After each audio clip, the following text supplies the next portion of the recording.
For Those That Love Others, a Romantic Fantasy by Wdowski. For your full enjoyment, be sure to read or listen for the surprise ending. Part 6. Surprise Guest. Diana finally understood what the problem was. She looked at the boys sympathetically. "I am guessing you never read our flyers or saw our ad?" "No, we heard about the rap contest." One of the other boys responded. "It is not a rap RAP contest. It is a rap with a W contest." Diana looked at the floor with all the women and girls wrapping gifts. The boys still seemed confused. "Christmas is coming, wrapping gifts." "Well, that's lame," another boy responded. "Don't you have girlfriends or your mothers you would like to get a Christmas gift for?" asked Wdowski.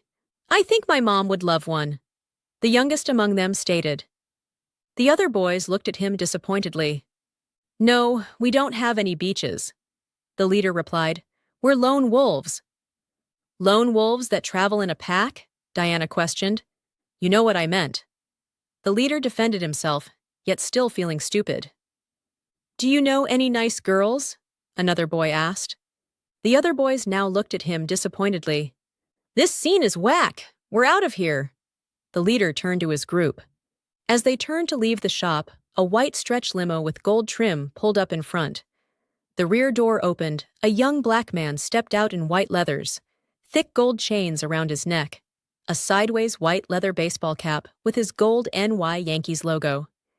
He carried a maple cane with a gold knob as the handle. He smiled at the boys as he entered the shop. "What's be hanging, bras?" The boys all stopped in disbelief. "Rappy Rapper!" "In the flesh. Come to you in 3D, dealing in the real." His perfect white teeth smiled at the boys. The leader of the boys handed Rappy Rapper his baseball cap. "Would you sign my hat?" Rappy Rapper's assistant, an extremely attractive busty woman, took out a 24-karat Sharpie and handed it to her employer. He took the pen and signed all the boys' caps in bright gold lettering. "Thank you so much, Rappy Rapper." All the boys happily looked at their signed caps. Their leader became serious. You know this not a rap contest, but a lame gift wrapping contest." "I know, bro, but there is nothing lame in wrapping gifts," their idol responded. The boys were all confused. "What is something you don't know what it is, but you light up when you get it?" Rappy Rapper asked. "A gift," all the boys answered. "Damn right!" He nodded his head. "And do you know what is more joyful than receiving a gift?" The boys were again confused as they thought. The youngest boy finally answered, "Giving a gift to someone you love." "Damn, boy, you are the G-Nuss." "Yes, giving a gift. Seeing their eyes light up when they open it and seeing what you got them. Nothing is like that feeling." The light bulbs all lit above their heads. They all decided to look for gifts and join the rap contest. If it was cool enough for Rappy Rapper, it was cool enough for them. As the boys went off to buy gifts and wrapping paper, Rappy Rapper approached the counter where Diana and Wdowski were. His female assistant and his massive linebacker bodyguard followed close behind him. "Are you Diana?" Diana was surprised he knew who she was. "Yes, may I help you?" Losing his rapper accent, he whispered, "Is there somewhere we can talk? Alone?" "The break room," Wdowski answered. Rappy Rapper turned to his two assistants. "See if you can find something nice for your moms." He handed both of them some cash. "Sure are," they both replied, joining the boys in shopping. "After you." He turned to Diana, who walked from behind the counter and led the rap star to the back break room. Once in the room, Rappy Rapper closed the door behind them. Diana was a little nervous being alone with a man she only knew of but did not know. "Our common friend asked me to come here to help you," he started. "Michael." She put two and two together. "Yes. Michael. I came here as a favor to him. He helped me greatly launch my career." He explained. "Before Michael came into my life, I was a suburban kid with dreams of being a famous rapper." "You are not from the hood?" She was surprised, but could hear it now in his natural voice that he was not. "Nope. Never even been in the hood. Grew up in Scarsdale, New York. My dad is a cardiologist, and my mom is a pediatrician. My grandfather, my mom's dad, was also a doctor. My dad's dad was a stockbroker on Wall Street. I was the dreamer. I'm guessing they were extremely disappointed in you before your fame, she replied. Disappointed is not the beginning of it. They expected me to be a brain surgeon. I dreamed of being a rapper. He laughed, thinking back on it. My dad would tell me, "Don't dream." I believed him at first. But then Michael appeared. Michael told me that everything that is, first started with a dream. He inspired you to become who you are now, said Diana. He did, and he showed me your works. Rappy Rapper continued. You have a tone for music. I do? She was surprised. You do, he answered. I'm thinking of moving away from rap that is anti-establishment and misogynist. I want to sing romantic rap songs like LL Cool J or Drake. I want to rap to inspire those that love others. Your works do that. Your words do that. They do? She did not expect this. You want me to write rap songs for you that are romantic? Damn right I do, his street voice returned. He offers her his fist for her to bump in agreement. She made a fist and gently bumped his, I will try my best. That is all I ask, baby girl. It is all I ask. Both Michael and I are convinced you will excel in the endeavor. Oh, and my real name is Dwayne Soul. Any relations to Thomas Sowell? She asked. He smiled. Damn, girl, you read Thomas Sowell? She nodded. I have read a couple of his books. I wish, but no. Dwayne answered. We are going to get along just fine. Michael knows his stuff. He seems to, doesn't he? She smiled and glowed as she thought of Michael. Dwayne could see it in her face. You're in love with him, aren't you? But he cannot love me back, she disappointedly replied. From his pocket, he pulled out his wallet and then business cards from it. He handed 2 cards to her. This is my manager. Contact him, and he'll set you up with what he'll need from you for the contract for your lyrics. The second card is Raquel, my personal assistant. Let her know all your contact information. If you need to contact me, for any reason, she'll let me know. She took the cards and nodded with understanding. Thank you, Dwayne. Thank you, Diana. You will be a great help for my music to evolve. He smiled. A lot of fans are getting older now. They will expect more adult and meaningful works from me. And the boys? She looked towards the door to the shop floor. Oh, they'll grow up. Girls will be more important to them than trying to impress how cool they are to each other. He grinned. They will also grow with our music. Our music? She repeated and grinned too. They left the break room to be assaulted by bright lights and flashing cameras. The local TV channel arrived along with writers from Rolling Stone, Clash Magazine, Entertainment, Our Report Magazine, and the local paper.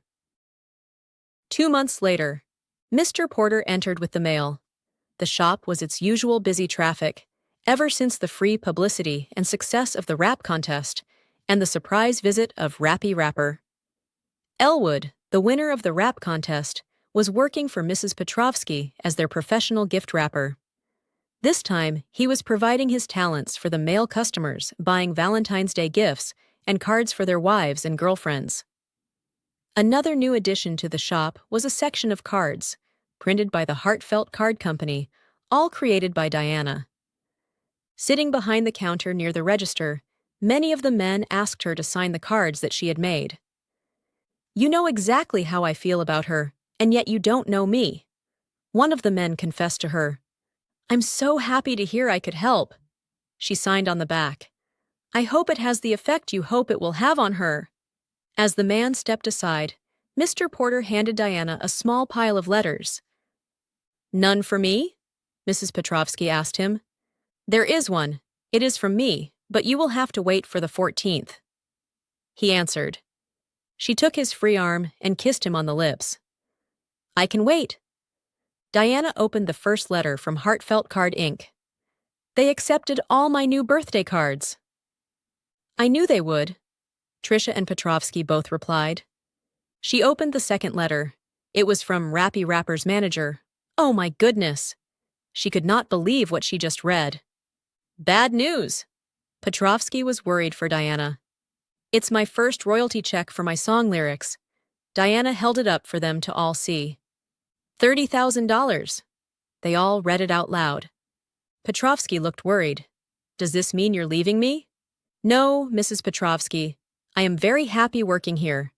You and Mr. Porter, Tricia and Theodore, and our customers all inspire me to write and create more.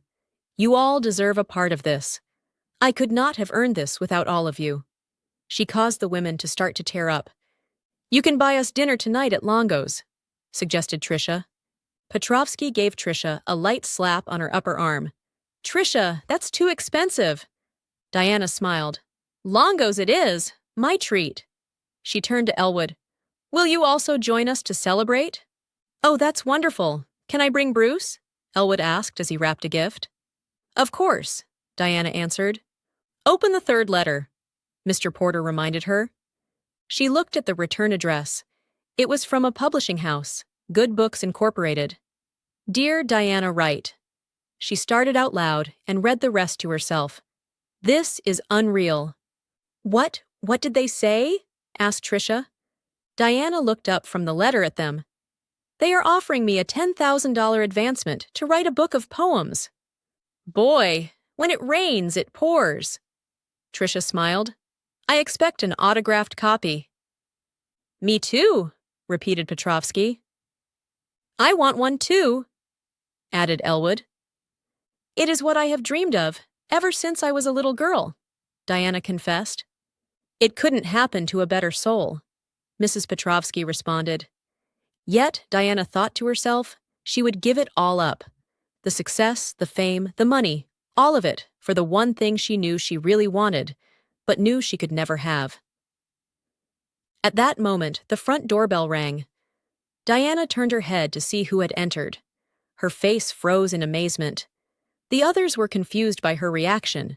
They all turned to see who she was looking at. Standing by the door, walking towards them, was a handsome man, about 34 years old.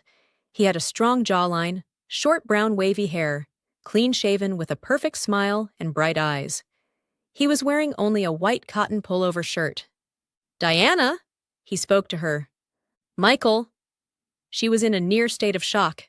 Do you know him? Petrovsky asked. You see him? Diana turned to Petrovsky. Of course I see him. Petrovsky was surprised by her question. Can I talk to you alone? Michael asked Diana as he smiled at the others that gawked at him dumbfoundedly. Diana quietly got up and led Michael to the break room. He followed her, closing the door behind him. How can they see you? She did not know what to feel. And your halo. You lost your halo. I'm human, he told her. You're human, but you're an angel, she reminded him. I was an angel, but he, for me and you, made me human, he answered. Why? You told me angels are immortal. You are mortal now. It means you will die someday. She was a bit angry at him. He cares for those that love others. He took both her hands. Yes, I am no longer immortal. I will die someday. But to have the chance to grow old with you, to create life with you, I will finally live. The end. To support the author, please like, share, comment, and subscribe.